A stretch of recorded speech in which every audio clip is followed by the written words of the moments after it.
तर भाजी बनवते. तब्येत बरी राहो नको राहो आमच्या स्त्रियांना करणं भागच आहे. हात भाजला तर जसं काही असं वाटतं तो सुकलेला घास नसतो का, तसं भाजून जातो कोण. आणि शरीर भाजलं तरी चंदनासारखं ते भाजून जातं, लाकडासारखं.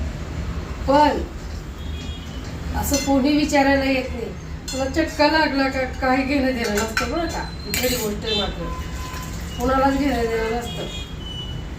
सांगते तर काहीतरी भांडण बघू घरामध्ये, मला सहज आलं म्हणून बोलली.